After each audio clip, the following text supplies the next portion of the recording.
What's up guys, Ronaldo here and welcome. And today I want to go over the most underrated heroes in the game as of today, as I've been playing a lot on the test server, testing around stuff, and I found some units that I just do not think get the credit they deserve and are super valid, super strong and super useful. And the first one is going to be a sleeper pick. The first one is someone that you're definitely not going to be expecting, because it's not going to be a legendary. It's going to be Elijah. That's right. Why Elijah? Well, let me tell you. I was playing around here, right, on the test server, on Acheron's Arsenal, stage 6. I was trying to find a way not using legendary lords.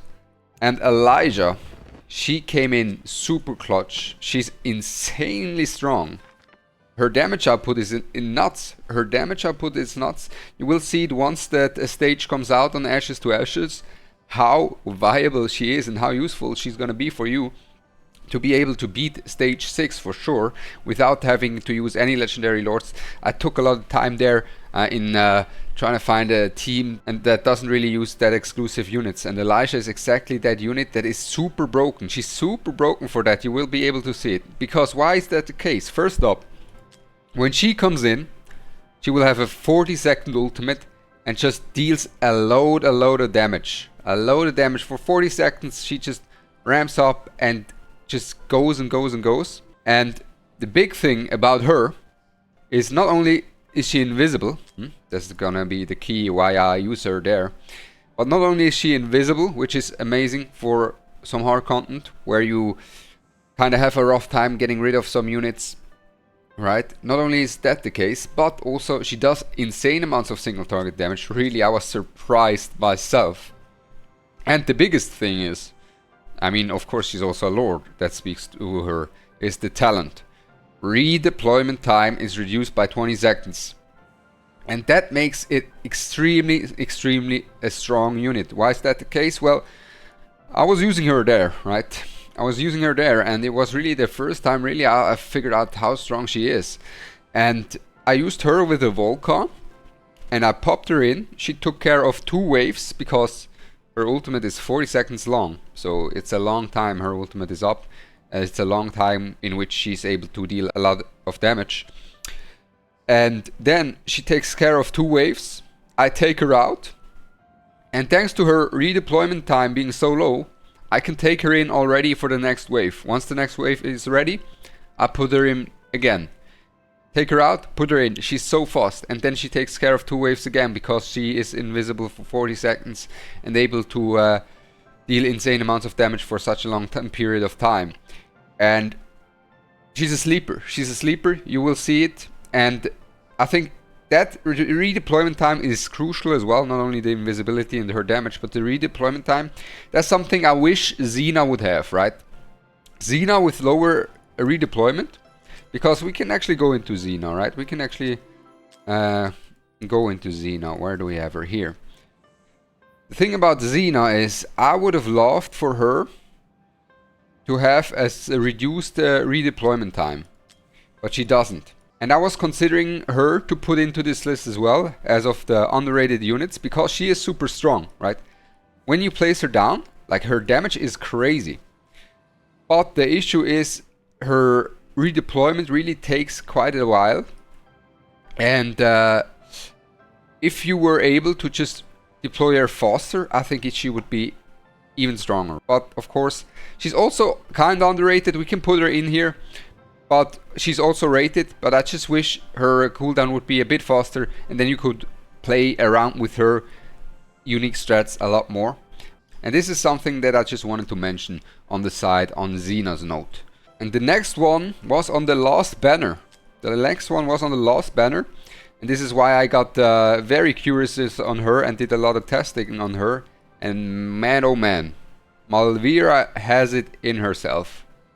She's so good. Like, of course, when you're in a banner with Eloin, right? Most people will just look for the Eloin. That's just obvious. But if you didn't get Eloin and you got Malvira, for example, hey, insane pull right there. Insane pull. I tested around. Because the thing is, the main thing for me that I think is super nice is that increased block. Even if it's not that long, right? Even if it's only 10 seconds, to have 10 seconds of that increased block is super, super valuable, especially because you would also need someone like, let's say we have a Gon, right? A Gon who can also get such crazy block. But he is a chaotic lord. You need to think about that. He's a chaotic lord. Whereas Malvira is on the normal summoning pool. And her damage skills of the HP, and you can even play her as a bit of a bruiser-ish kind of unit as well. And not only that, right, she has the invincibility as well. When taking fatal damage, consumes 3 stacks of resentment and enters unyielding, lasting for 4 seconds. Now the trigger interval and the duration is 6 seconds, it's not that long. And if she has so much block, it can happen that she takes a lot of damage if you play her bruiser. But her damage, honestly, her damage is not that bad. For a tank, when you play her as a bruiser-ish kind of unit, it's not that bad. It's not that bad. And you can always, it gives you a lot of versatility. Because you can play her bruiser-ish, but you can also play her full tank. And again, in my opinion, very underrated. If you have her, you probably know what I'm talking about. She's just a super solid tank. What can I say? She's just super solid, especially thanks to that block. Next up, I have one of the chaotic units actually, because this person right there, when he got released, he was kind of under the radar. He wasn't really hyped up that much. Of course, also because you have units like Ardea, right? But I think now with time, people get to more realize how strong he is, and I got to realize that as well when I was playing around with him. And man, oh man, Lubu, I think he's probably, if I'm thinking about all of these chaotics and arbiters that I don't have, I mean, of course, Lady Alex and Valara are going to be the best units for me to get.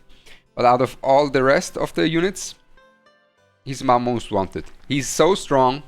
He's super versatile. He has his unyielding. He can heal himself. He deals insane amounts of damage. He can overcharge his ultimate. He has a good range. He has a lot of AoE damage, if I haven't mentioned that already. And he's just a super, super solid unit. Especially also in the Malric trials, right, where he can work as well. And then you have the gear rate too, that you can put him in as well. He has very much a lot of use cases, and very, very solid. Next up, I have someone who just didn't get a lot of love lately. And I just want to mention that everyone knows she's strong, but everyone's like, nah, Tula, don't really think about her much nowadays, right? Because she suffers from the existence of the awakened Kigiris, the awakened Wukongs. But honestly, at A0, she's still the best single target DPS that you have for Guild Boss 2. Because she can just do so much work even without awakenings. It's insane. And I still use her in my Guild Boss 2 team to get to 120k a lot. And she's just super solid. I just wanted to put her in here. Everyone knows how much damage she can do. Everyone knows it, but no one really respects her anymore because of Wukong and Kigiri, even though she's better than them at A0 in terms of damage dealing capabilities, raw damage dealing capabilities. Then another unit that I want to talk about, and I personally just got on the summons last weekend, was Tula. And I was super excited to get her. Because quite frankly, she is currently not rated very high for good reason, right? For good reason. But I'm very positive that her buffs and exclusive equipment and everything she's getting, right? All the love she's getting at the moment from Wunton is gonna catapult her into being a very, very strong, more universal unit. Of course, she's now still viable, but she's not like necessary. So with all these buffs, she's gonna be super strong. Of course, she's even now viable, but she suffers from the existence of Eloin. Simply because she is not as good in the rage regen department as the Eloin. She doesn't have an instant cleanse just like the Eloin. And her RNG can be a bit off sometimes. But I'm positive these changes are gonna make her, get her up there. And I'm very glad that I just got her. I didn't have her before. And I just like her design. I just like her design. It reminds me of Peter Pan in a way. And with that, let's get into the last of our units. And that is going to be someone, I think that person, you know, that guy in here that is the last of the units that is underrated nowadays. It's gotta be Hex. Hex is... No, of course not. Of course not. Now the last person is gonna be someone that has been here for us for a while now. He has always been there for us. And I think this is the reason why we don't value the man as much as we used to. Because we just got used to him. We just got used to the guy. And that is Cetrum. Cetrum A1, guys. For the Abyss specifically, it's just super busted. 30% bonus damage for 2 of your allies with the highest attack. So not only does he deal bonus damage to the shield, but also he provides your team even more bonus damage to the shield. And his damage is not too shabby at all.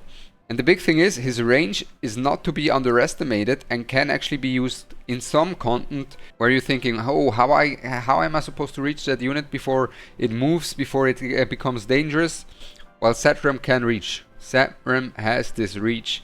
He has a very unique range and it's not to be underestimated, definitely. And in my opinion, nowadays I personally got used to him a bit too much.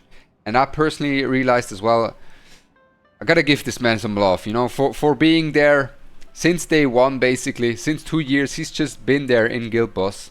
And he hasn't stopped being here for us ever since. Ever since. Now, of course, there are many more units, in my opinion, that nowadays kinda don't get the love they should be. Because at the moment, it's just all about Higiri this, Yao Chan that, Wukong this, Yao Chan that. Valora this, Ingrid that. And that's kind of the name of the game. When in fact there are so many strong units. Let me know which units do you personally believe are underrated. And with that said, I'm Ronaldo. I wish you a blessed day. Stay healthy and I'm out. Peace.